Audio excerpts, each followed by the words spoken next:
All right, family. All praises to the Most High. The Most High. Ahia. The Most High. His son, Yasha. We're going into the vainglory. The vainglory, right? Let's go there. Let's go to, I want to get it in my book. Let's go to Galatians 5. Let's go to Galatians 5. Vainglory. Vainglory, puffed upness that comes with this knowledge, knowing who you are, knowing this heritage. You must watch it, right? Galatians 5 and 26. Let us not be desirous of vainglory, provoking one another, envying one another. Let's not be desirous of vainglory. It brings something out in us that is G2755. G2755.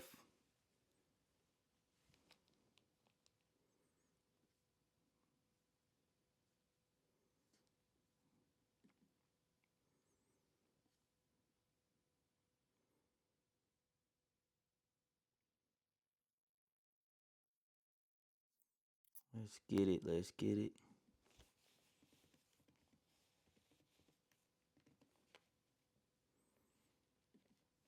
One second. The vainglory.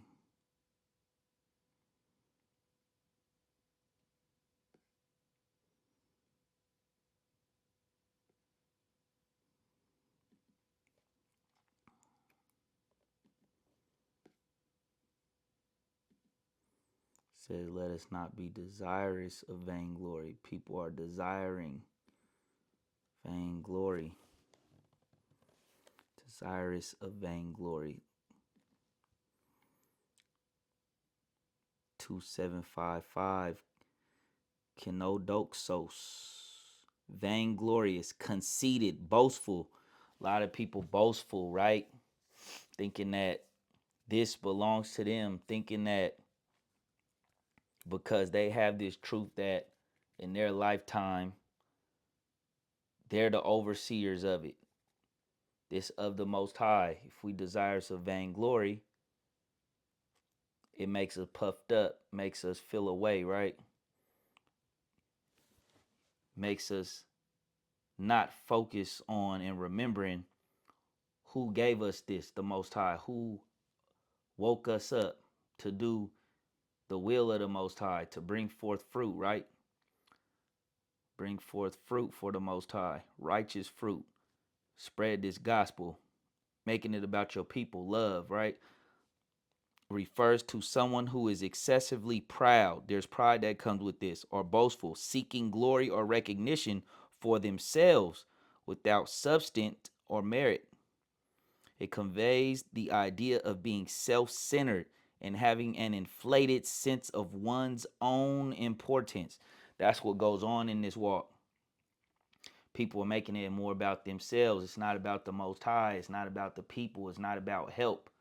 It's all about just them showing off how much work they've done, how much work they've done. Remember the parable of the talents. Some bring this much, some bring this much. As long as the Most High's will is being done, that's what should matter. Christ was walking with 12 while everyone was against them, right? Just keep it going. Jeremiah 9 and 24.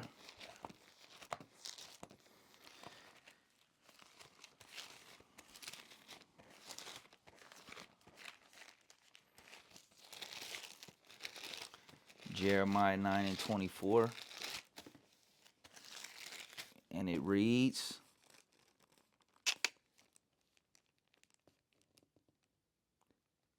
but let him that glorieth glory in this. So glory in this.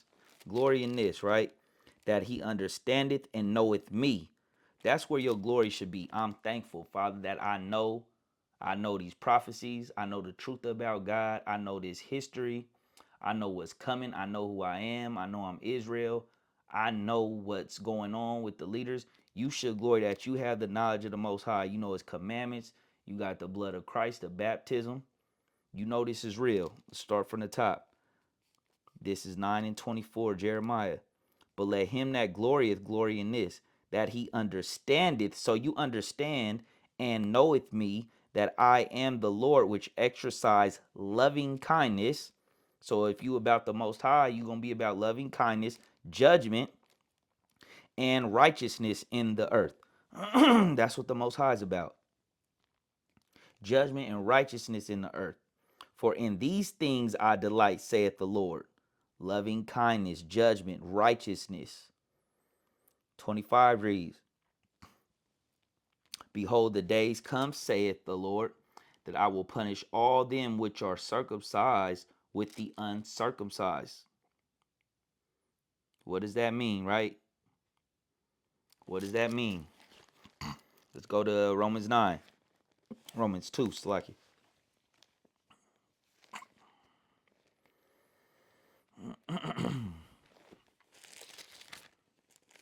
Romans 2 and 29. Let's start at 25. We know that Israel is the circumcision, right? Start at 28. For he is not a Jew, which is one outwardly. Just because you have the image, you have the garments, you got the fringes, you know you Israel, you black, right? Just because you on the outside, yeah, you a Jew, right? You a Israelite, but Christ is only acknowledging those Israelites that circumcised in their heart with Christ, right? It says, For he is not a Jew, which is one outwardly, neither is that circumcision, which is outward in the flesh. But he is a Jew, which is one inwardly, and circumcision is that of the heart, in the spirit and not in the letter, whose praise is not of men, but of the Most High God. Your praise ain't of men. You not looking to praise men, right? You making sure that you circumcising your heart. You doing the will of your Father. You keeping Christ. That's what's going to make you a true Israelite. You could be an Israelite all day. If you don't have these things, you worried about the vainglory. You don't got no love in your heart. You not keeping the Most High's commandments. You not following the Most High. You doing it for nothing, right? You got to have this. That's why our example was Christ. Let's go to Matthew 25.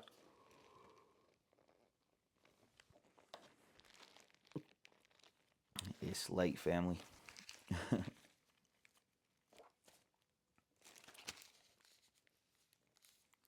Matthew 25 and 14. And it reads, For the kingdom of heaven is as a man traveling into a far country, who called his own servants and delivered unto them his goods. And unto one he gave 5 talents, and to another 2, and to another 1, to every man according to his several ability. And straightway took his journey. Then he that had received the 5 talents went and traded with the same, and made them other 5 talents. And likewise he that had received 2, he also gained other 2. But he that hath received 1 went and digged in the earth, and hid his Lord's money. After a long time the Lord of those servants cometh and reckoned with him. And so he that had received 5 talents came and brought other 5 talents, saying, Lord, thou deliverest unto me 5 talents. Behold, I have gained beside them 5 talents more. His Lord said unto him, Well done, thou good and faithful servant. Thou hast been faithful over a few things. I will make thee a ruler over many things. Enter thou into the joy of thy Lord. He also that hath received 2 talents came and said, Lord, thou deliverest unto me 2 talents. Behold, I have gained 2 other talents beside them. His Lord said unto him, Well done, good and faithful servant. Thou hast been faithful over a few things. I will make thee a ruler over many things. Enter thou into the joy of thy Lord. Then he which hath received the 1 talent came and said, Lord, I knew thee that thou art a hard man, reaping where thou hast not sown, and gather where thou hast not strawed. And I was afraid, and went and hid thy talent in the earth. Lo, there not hast that is thine. His Lord answered and said unto him, Thou wicked and slothful servant, thou knewest that I reap where I soweth not, and gather where I have not strawed. Thou oughtest therefore to have put my money to the exchangers, and then at my coming I should have received my own with usury.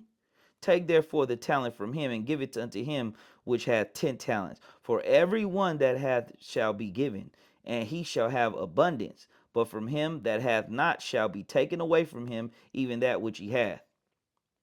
That's why what you've been given, what the Most High put in you, go. Where's your fruit? Where's your work? Go get the talents up. And people are making it a numbers game, right? Taking credit away from the Most High in the spirit that He put in you to do His work, to do His will. And we'll get off the path like that, seeking what? Vainglory. The vainglory. You put someone down because they don't have the same amount of people in their congregation as you. You know, that's what this world, it turns real quick. It starts to turn into the worldly mega churches with our people in this walk. Forgetting where they started, right? Vainglory. What does it do to you? Blind you, right? The vainglory. Let's go to Matthew 22 and verse 40. Start at 30. Let's start 36. Master, which is the great commandment in the law? Yeshua said unto them, Thou shalt love the Lord thy God with all thy heart, and with all thy soul, and with all thy mind. This is the first and great commandment. And the second is like unto it, Thou shalt love thy neighbor as thyself. On these two hang all the law and the prophets. So these two, people read this, and do they really know what love is, right? Do they really know what the Most High expects from them? If you love the Most High, you love His people, right? You care about Him. It wouldn't turn into the vainglory. The vainglory turns you into a businessman in the truth in this walk, right? You start worrying about the things that you didn't start off worrying about. You was worried about the Father's business. Stay focused on the plan and the mission of the Most High, getting the talents up, bringing forth fruit, getting this gospel out there, getting one soul, right? Getting the souls up. Let's get that. Let's go to Luke, the book of Luke 15.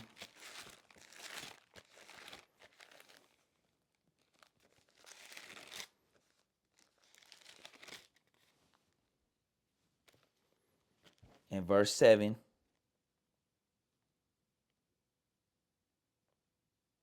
I said unto you that likewise joy shall be in heaven over one sinner that repenteth more than over 99 just persons, which need no repentance.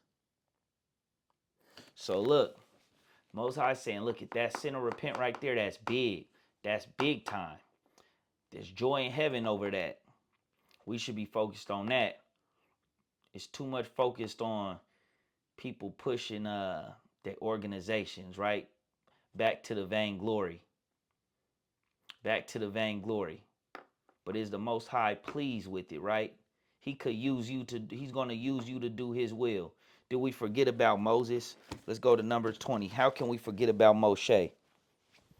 How can we forget about he did all the work? He had the most works, and he didn't get to see the promised land. Most High definitely took up to the kingdom. Remember when you read what's that, book of Jude? So he got the kingdom, right? But did he get to cross over and see the promised land? Because of this, the vainglory, what we must be careful for. Let's go to Numbers chapter 20.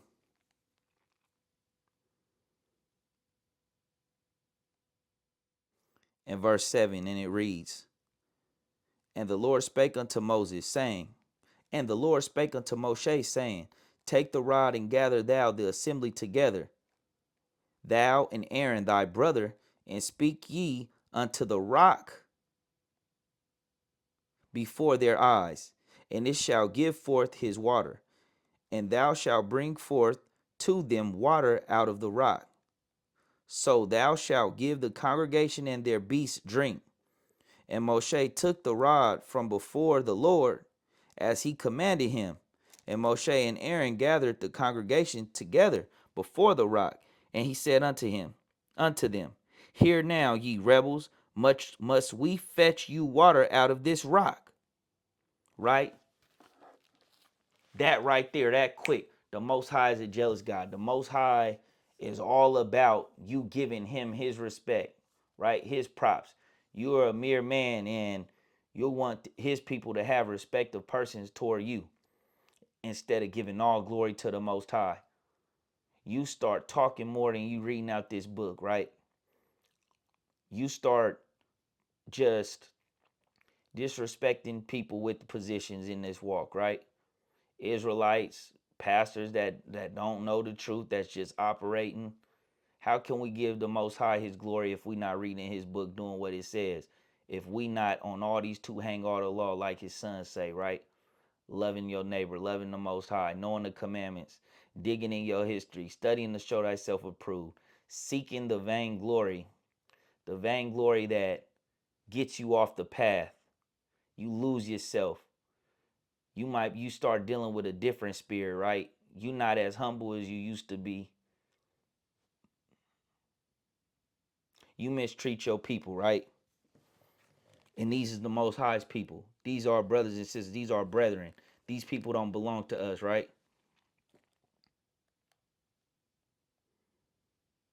Mm. Let's keep it going. Verse 11. And Moses lifted up his hand, and with his rod he smote the rock twice, and the water came out abundantly, and the congregation drank, and their beasts also. And the Lord spake unto Moshe and Aaron, Because ye believed me not, to sanctify me in the eyes of the children of Yasharallah, therefore ye shall not bring this congregation into the land which I have given them. Mm.